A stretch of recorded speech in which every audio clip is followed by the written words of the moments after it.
সুপ্রিয় শিক্ষার্থীরা, আশা করি তোমরা সকলে ভালো আছো। আমি সঞ্জয় কুমার হলদার, সহকারী শিক্ষক, পিরোজপুর সরকারি উচ্চ বিদ্যালয়। আজকে তোমার সাথে বাংলাদেশ বিশ্ব পরিচয়ের অষ্টম শ্রেণীর বাংলাদেশ বিশ্ব পরিচয়ের অষ্টম অধ্যায় অর্থাৎ বাংলাদেশের দুর্যোগ এই বিষয়টি নিয়ে আলোচনা করব। তোমরা সকলে ভালো আছো, বাড়িতে আছো এবং মহান সৃষ্টিকর্তা তোমাদের সকলকে সুস্থ রেখেছে। তাই তোমরা আজকে একটু অনলাইন ক্লাসের এই পাঠটি মনোযোগ দিয়ে শুনবে, আশা করি তোমরা বুঝতে পারবে। প্রথমে এখানে আছে বৈশ্বিক উষ্ণায়ন। প্রথমে আসি, উষ্ণায়ন কি? উষ্ণায়ন হলো, উষ্ণ অর্থ গরম, গরম অর্থাৎ কোনো কারণে যদি মানবসৃষ্ট বা প্রাকৃতিক কারণে পৃথিবীর যদি কোনো কারণে তাপমাত্রা গরম হয়ে যায় তাকে আমরা উষ্ণায়ন বলতে পারি। আর বৈশ্বিক উষ্ণায়ন হলো পৃথিবীর তাপমাত্রা বেড়ে যাওয়া, মানবসৃষ্ট বা প্রাকৃতিক যে কোনো কারণে পৃথিবীর তাপমাত্রা বেড়ে যাওয়াকে আমরা বৈশ্বিক উষ্ণায়ন বলতে পারি। এখন এই উষ্ণায়ন কেন হয়, উষ্ণায়নের কারণ কি, এটা একটা আলোচ্য বিষয়। উষ্ণায়ন মানবসৃষ্ট কারণে হতে পারে, প্রাকৃতিক কারণে হতে পারে। অর্থাৎ তোমরা জানো যে ভূপৃষ্ঠ থেকে 20 কিলোমিটার উপর পর্যন্ত বিস্তৃত সেখানে বায়ুমণ্ডলীয় স্তর রয়েছে একটা, যাকে আমরা ওজোন স্তর বলি। এটা আমাদের অতি উপকারী স্তর। এখন পৃথিবীর মানুষের এই যে কলকারখানা, গাড়ির যানবাহনের কালো ধোয়া এবং ইট ভাটা পোড়ানো, বনভূমি উজাড় করে দেওয়া, রেফ্রিজারেটর, ফ্রিজ, অ্যারোসল, এইসব যে আমরা সিএফসি গ্যাস নির্গত হয়, এই যে মানুষের এমনিতেই মানুষ সংখ্যা বেড়ে গেছে সারা বিশ্বের, তারপর মানুষের যানবাহনের সংখ্যা, মানুষের কালো ধোঁয়া সৃষ্টিকারী বিভিন্ন দ্রব্য, পারমাণবিক চুল্লি থেকে বিভিন্ন যে ধোঁয়া সৃষ্টি হয়, সেই সমস্ত সবকিছু বেড়ে যাচ্ছে। এই বেড়ে যাওয়ার ফলেই কিন্তু এই যে বায়ুমণ্ডলে ওজোন স্তরে গিয়ে সেটা বাধাপ্রাপ্ত হচ্ছে, সেখান থেকে বের হতে পারছে না। সেই কালো ধোঁয়া অর্থাৎ কার্বন ডাইঅক্সাইড সমৃদ্ধ সেই ধোঁয়া বের হয়ে যেতে পারছে না, যার কারণে পৃথিবী গরম হচ্ছে এবং একসময় সেই ওজোন স্তর ফুটো করে দিয়ে সেই বাড়তি মানে সেই ধোঁয়া, যেহেতু তার উদ্বায়ী পদার্থ, সেটা বের হয়ে যাচ্ছে এবং সেই ওজোন স্তরে সেই ফুটো দিয়ে সূর্যের অতি বেগুন রশ্মি পৃথিবীতে প্রয়োগ নির্গত হয়, মানুষের মধ্যে চর্ম ক্যান্সার সহ বিভিন্ন রোগের সৃষ্টি করছে। এখন এই যে মানুষের বিভিন্ন কর্মকাণ্ড, এর ফলে যে বৈশ্বিক পৃথিবীর তাপমাত্রা বাড়ছে, এটা কিন্তু খুব একটা খারাপ দিক রয়েছে, সবচেয়ে এর কোনো ভালো দিক নেই। তার কারণে বন্যা, সাইক্লোন, টর্নেডো, ঘূর্ণিঝড় এরকম হঠাৎ করে আচমকা আমাদের অনেক আমরা প্রাকৃতিক দুর্যোগের সম্মুখীন হচ্ছি এবং ওই যে দক্ষিণ মেরুতে যে বরফ রয়েছে আর্কটিক মহাসাগরে, সেখানে সেই বরফ গলে যাচ্ছে, গলতে শুরু করছে এবং পৃথিবীর সমুদ্র পৃষ্ঠের পানির স্তর বাড়ছে, মানে যে পানিটা জমাটবদ্ধ ছিল সেই পানিটা এখন বেড়ে যাচ্ছে। এই ফলে কিন্তু আমরা পৃথিবীর দক্ষিণ অঞ্চল অর্থাৎ যেসব নিচু এলাকা আছে বা উপকূলীয় এলাকা, সেগুলো কিন্তু যে কোনো সময় পানিতে ডুবে যাওয়ার বা তলিয়ে যাওয়ার সম্ভাবনা রয়েছে। উষ্ণায়নের ফলেই কিন্তু এত কিছু সমস্যা সৃষ্টি হচ্ছে। তারপর আমরা কৃষিতে রাসায়নিক সার ব্যবহার করি, সেখান থেকে যে মিথেন গ্যাস উৎপন্ন হয়, সেটাও আমাদের পরিবেশের জন্য খুবই হুমকি স্বরূপ। আর যানবাহনের কালো ধোঁয়া, এরপর আমাদের এই যে পৃথিবীর তাপমাত্রা নিয়ন্ত্রণে মহাসমুদ্র এক বিশেষ গুরুত্ব পালন করছে, কিন্তু সেই মহাসমুদ্র কতটুকুই বা আর তাপমাত্রা নিয়ন্ত্রণ করতে পারবে? কারণ মানুষের যে পরিমাণ এরোসল, এসি ব্যবহার করছে এবং গাড়ি ব্যবহার করছে, কোটি কোটি গাড়ি, এবং সেই পরিমাণ কালো ধোঁয়া নির্গত হচ্ছে, বিভিন্ন ধরনের চুল্লি, ইট ভাটা থেকে নির্গত হচ্ছে। এর ফলে এই পৃথিবীর বাতাস ভারী হচ্ছে এবং পৃথিবীর তাপমাত্রা বেড়ে গিয়ে নানা দুর্যোগের আমরা সম্মুখীন হচ্ছি। বৃষ্টির দিনে অনেক বেশি বৃষ্টি হচ্ছে, শীতের সময় বেশি শীত পড়ছে, গরমের সময় অত্যাধিক গরম পড়ছে। এবার তারপরে আসি আমরা দুর্যোগ। এই যে উষ্ণায়নের ফলেই আমরা বিভিন্ন দুর্যোগের সম্মুখীন হচ্ছি। এখন এই দুর্যোগ হলো দুই রকমের, একটা হলো প্রাকৃতিক দুর্যোগ, একটা হলো মানবসৃষ্ট দুর্যোগ। অর্থাৎ মানুষের কর্মকাণ্ডের ফলে যে দুর্যোগ সাধারণত দুই প্রকার। দুর্যোগ হলো দুই প্রকার, একটা প্রাকৃতিক দুর্যোগ, একটা মানবসৃষ্ট দুর্যোগ। প্রাকৃতিক কারণে অর্থাৎ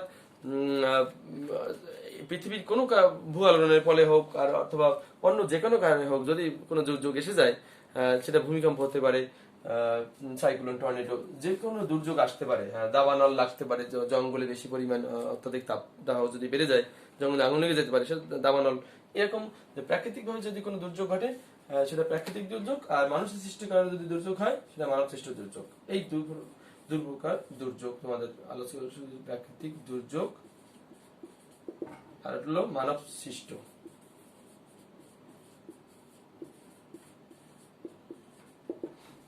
প্রাকৃতিক দুর্যোগে লিখতে পারি আমরা দাবানল। দাবানল এটা মানুষ তৈরি করতে পারে না। ভূমিকম্প, ভূমিকম্প, টর্নেডো, মানুষের উষ্ণায়নে মানুষের হাত রয়েছে। মানব সৃষ্ট দুর্যোগ আমরা বলতে পারি অগ্নিকাণ্ড। মানুষের এটা শর্ট সার্কিট, বৈদ্যুতিক শর্ট সার্কিট থেকে হতে পারে অগ্নিকাণ্ড। যুদ্ধ,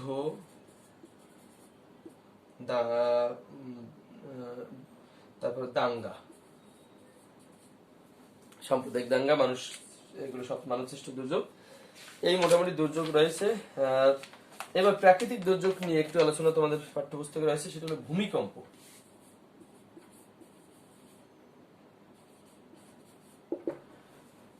ভূমিকম্প কি? মানে প্রাকৃতিক কারণে বা ভূ আলোড়নের ফলে যদি পৃথিবী কেঁপে ওঠে সেটাকে আমরা সাধারণভাবে ভূমিকম্প বলতে পারি। এখন ভূমিকম্পের সংজ্ঞায় কি আসতে পারে, মানে সংজ্ঞা না, ভূমিকম্পের কারণ কি হতে পারে। তোমরা জানো যে আমাদের এই ভূমির নিচে, আমাদের এই এশিয়া মহাদেশের নিচে ইন্ডিয়ান এবং মায়ানমারের সাব প্লেট রয়েছে। এরকম মোটামুটি 8টি বড় বড় বিশ্বের প্লেট বা টুকরো রয়েছে মাটির নিচে, এবং আঞ্চলিক টুকরা বা প্লেট রয়েছে 6টি। এই প্লেটে কোনোভাবে কোনো ধরনের ভূগোলনের পরে পৃথিবীর যদি একটার সাথে একটা উঠে যায়, তাহলে সেক্ষেত্রে সেখানে ভূমিকম্পের সৃষ্টি হতে পারে, এবং এই ভূমিকম্পের ফলেই কিন্তু পাহাড় সাগর তৈরি হয়ে গিয়েছে। তোমরা জানো যে হিমালয় পাহাড় পৃথিবীর সবচেয়ে যে বড় পাহাড় পর্বতমালা, সেখানে তো হাজার হাজার পাহাড় রয়েছে। সেই পর্বতমালাও কিন্তু ভূমিকম্পের ফলে সৃষ্টি হয়েছিল আজ থেকে মিলিয়ন বছর আগে। তাই এই 2011 সালের ভূমিকম্পে, বাংলাদেশ সবচেয়ে বড় ভূমিকম্প 2011 সালের 18 সেপ্টেম্বর।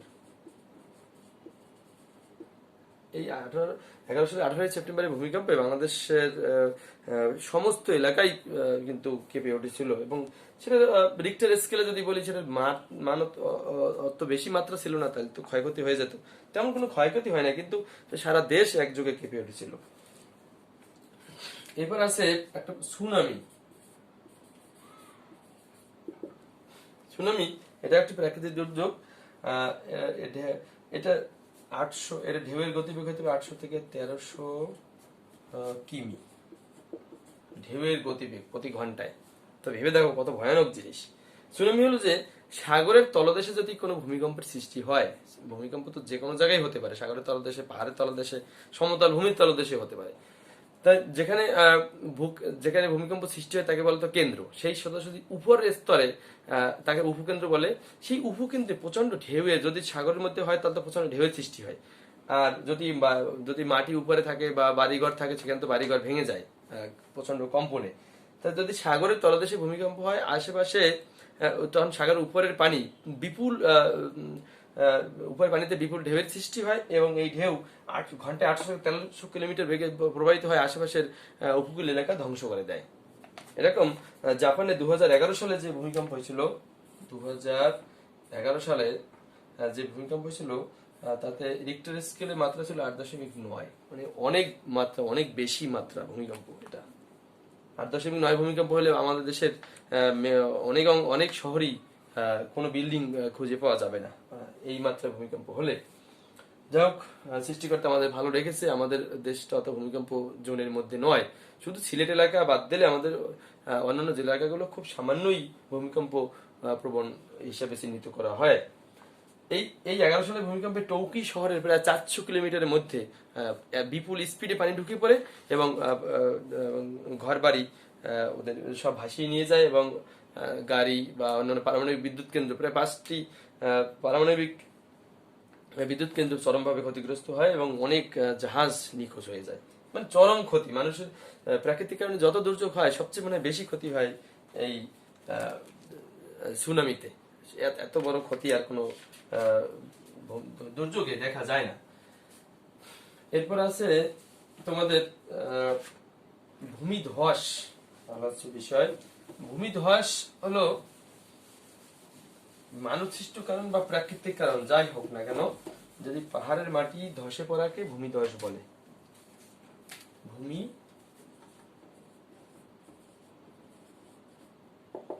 ধস, ধসে পড়া মানে মাটি ধসে পড়া। মানব সৃষ্ট কারণ অথবা প্রাকৃতিক কারণ যে কারণেই হোক না কেন, পাহাড়ের মাটি ধসে পড়াকেই ভূমিধস বলে। মানুষ আজকাল বিভিন্ন কর্মকাণ্ডের ফলে, অর্থাৎ রাস্তা নির্মাণ হোক অথবা সিরামিক কারখানায় হোক, যেখানে মাটির দরকার হয় মাটির নিচ থেকে মাটি কেটে নিয়ে আসে, উপরের মাটি বৃষ্টির কারণে সেখানে গাছপালা যা কিছু থাক না কেন সেটা নিচে ধসে পড়ে, অত্যাধিক বর্ষণের ফলে সাধারণত হয়। এতে ফলে এই মূলত মাটি কাটার ফলে এবং গাছ কেটে আসে আনে পাহাড় থেকে, সেই জন্য মানে মানে পাহাড় মাটিটা ধসে পড়ার সম্ভাবনা থাকে। এবার আছে অগ্নিকাণ্ড। এটা আমরা একটু সংজ্ঞা লিখি। মাটি পাহাড়ের মাটি ধসে পড়া, অগ্নিকাণ্ড। অগ্নিকাণ্ড, তারপর আছে দাবানল। অগ্নিকাণ্ড এটা মানব সৃষ্ট দুর্যোগ। কোনো কারণে যদি মানুষের কোনো অসতর্কতার ফলে যদি কোনো কারণে ঘর বাড়িতে আগুন লেগে যায়, অফিস আদালতে বা ব্যবসা প্রতিষ্ঠানে অথবা মার্কেটে, তো সেটাকে আমরা অগ্নিকাণ্ড বলতে পারি। সাধারণত বিদ্যুৎ থেকে অগ্নিকাণ্ড এবং চুলা থেকে, রান্না করা চুলা থেকে এই অগ্নিকাণ্ড সাধারণত হয়ে ঘটে। আর দাবানল এটা প্রাকৃতিক দুর্যোগ। এটা প্রচন্ড তাপদাহের ফলে ক্যালিফোর্নিয়া, আমেরিকার অনেক অঙ্গরাজ্যে এবং অস্ট্রেলিয়াতে প্রায়শই শোনা যায় যে দাবানল ঘটছে, এবং 15 দিন, 10 দিন, 15 দিন, 20 দিন ধরে পারতপক্ষে 1 মাস ধরে এই জঙ্গলে আগুন জ্বলতে থাকে। সেটা মানুষ নিভানোর জন্য একটা কষ্টসাধ্য ব্যাপার হয়ে যায়। তবে বলা যায় যে প্রাকৃতিক কোনো কারণে তাপদাহ এত বেশি হয়ে গিয়ে জঙ্গলে যদি আগুন লেগে যায় তাকে আমরা দাবানল বলতে পারি। এরপর আসি দুর্যোগের কারণ। এটা আছে তোমাদের কারণ হিসেবে যদি আমরা বলতে পারি, 1 নম্বরে ভৌগোলিক অবস্থান।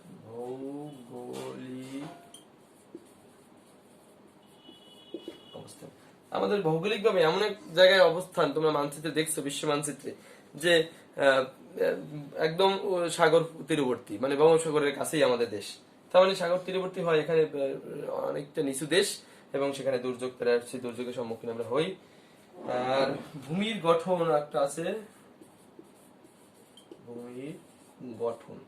আমাদের ভূমির গঠন সমতল প্লাবন সমভূমি, কিন্তু এখানে ভারত, মায়ানমার এর সাবপ্লেট বিশালমান পাত, আর কি প্লেট মানে পাত, সীমানার কাছে কাছে হয়, এখানে ভূমিকম্পের একটা সম্ভাবনা রয়েছে। আর জলবায়ু ধরন হলো সমভাবাপন্ন, আর এটাকে বলা ক্রান্তীয় মৌসুমী জলবায়ু। অর্থাৎ বর্ষাকালে মৌসুমীভাবে প্রভাবিত হয়, দক্ষিণ দিক দিয়ে বাতাস প্রবাহিত হয়, যার কারণে অনেক বৃষ্টিপাত হয়। এখানে মৌসুমী প্রভাবে বাংলাদেশে অনেক বেশি বৃষ্টিপাত হয়। আর নদী নালা,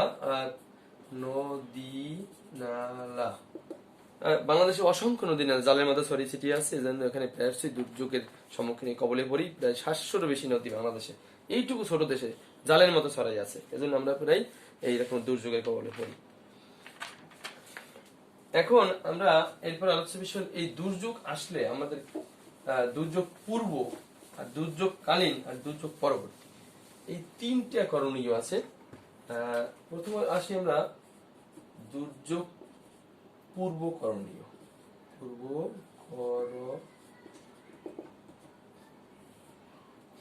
1, 2, 3, 4, 5 অনেকগুলা তোমাদের বইতে পয়েন্ট দেওয়া আছে, তোমরা সেগুলো পড়ে নেবে। আমি জাস্ট মূল বিষয়গুলো। দুর্যোগ আসতে পারে, দুর্যোগ প্রবণ এলাকার মধ্যে পড়েছি আমরা, আগেই বলেছি। তাহলে আমরা কি করব? দুর্যোগ আসতে পারে, এজন্য আমরা কি করতে পারি? আমাদের শক্ত করে, যতটুকু সম্ভব, মানে সাধ্যের মধ্যে থেকে শক্ত পাকা বাড়ি নির্মাণ করতে হবে। দুর্যোগে আমরা কি করতে পারি? শক্ত এবং পাকা বাড়ি আমরা নির্মাণ করব, যার যতটুকু সামর্থ্য আছে সেই দিয়ে। এরপর আমরা আসি গাছ লাগানো, চারপাশে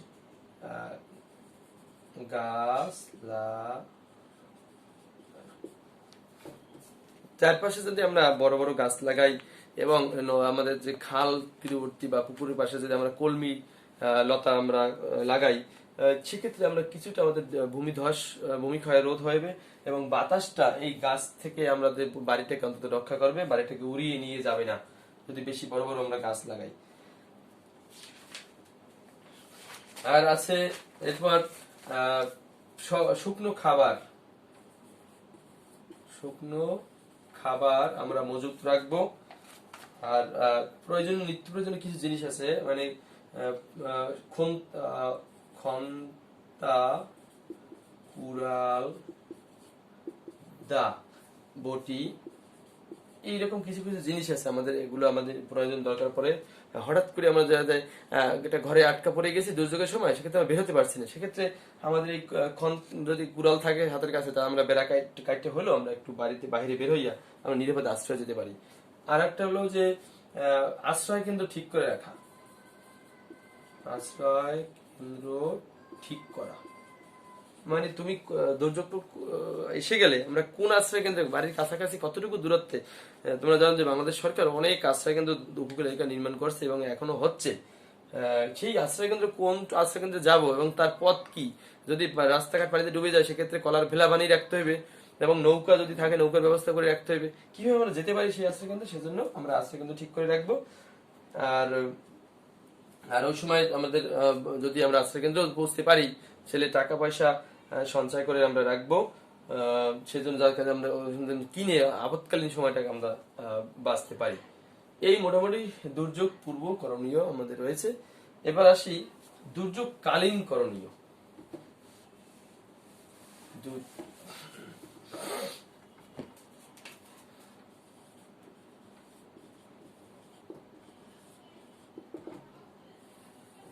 কালীন বলতে বোঝায় যে দুর্যোগ এসে গেছে, এখন আমাদের কি করতে হবে। এখন তো আমরা হাত গুটিয়ে বসে থাকলে চলবে না।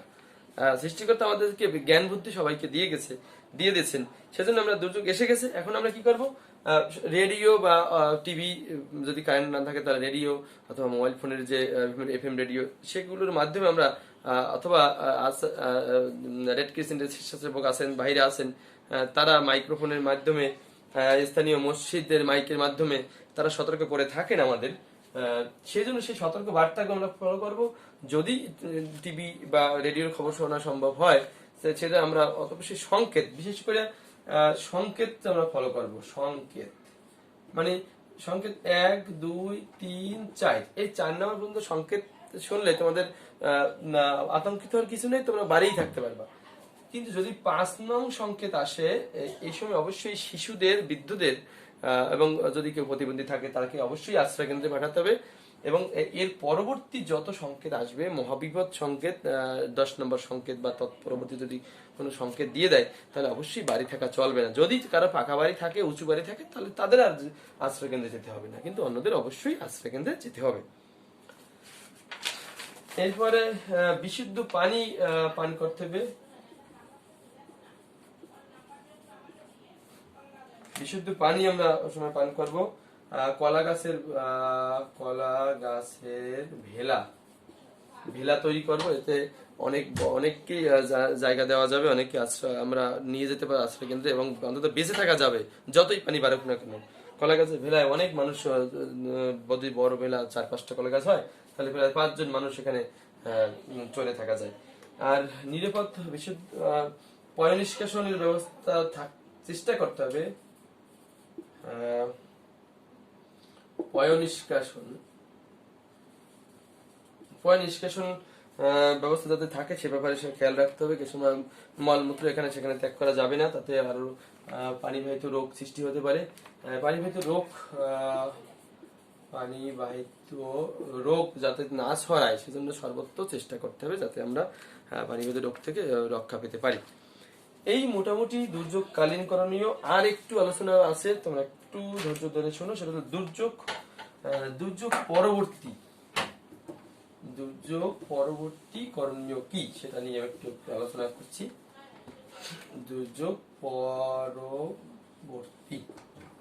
দুর্যোগ শেষ হয়ে গেছে, মানে এরপর আমরা এখন কি করব। এখন আমরা কি করব, আশ্রয় কেন্দ্রে যদি কেউ যেয়ে থাকি, সাধারণত বেশিরভাগই আমাদের পাকা বাড়ি, ভালো বাড়ি নেই, তাহলে বাড়িতে ফিরে আসবো। যদি আশ্রয় কেন্দ্রে যাই, সাধারণত 90% মানুষের আশ্রয় কেন্দ্রে যেতে হয় বড় দুর্যোগের সময়। তাহলে আমরা বাড়িতে এসে দেখব যে তারপরে ফিরে আসবে এবং ঘরটা কিভাবে আছে সেটাকে আমরা একটু গুছগাছ করে কোনোরকম থাকার উপযোগী এবং রান্না বান্নার উপযোগী আছে কিনা সেটা চেষ্টা করব। আর পশু পাখি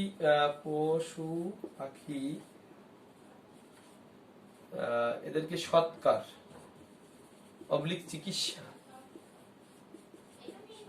পশু পাখি সৎকার বলতে যদি গবাদি পশু কোনো কোনো পশু বা পাখি মারা গিয়ে থাকে তাদেরকে অবশ্যই মাটিতে পুঁতে সৎকার করব। আর যদি দেখে যে আহত অবস্থায় বেঁচে আছে, যদি নেওয়া সম্ভব হয়নি, নিজেরাই বাঁচতে তাড়াতাড়ি আমাদের আশ্রয়কেন্দ্রে যেতে হয়েছিল দুর্যোগে, তো চিকিৎসার ব্যবস্থা করবো। প্রাথমিক চিকিৎসা বাড়িতে যদি করা সম্ভব না হয় তাহলে অবশ্যই সংশ্লিষ্ট নিকটবর্তী চিকিৎসকের শরণাপন্ন হব। আর কোনো ব্যক্তি যদি মারা গিয়ে থাকে, যদি তাকে অবশ্যই সৎকারের ব্যবস্থা করতে হবে।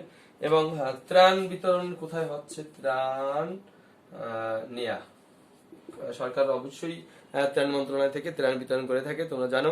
সেখান থেকে আমরা কোথায় ত্রাণ দিচ্ছি সেটা খোঁজ খবর রাখবো এবং সরকারের সেই ত্রাণটি আমরা গ্রহণ করব। আর মেরামত করব,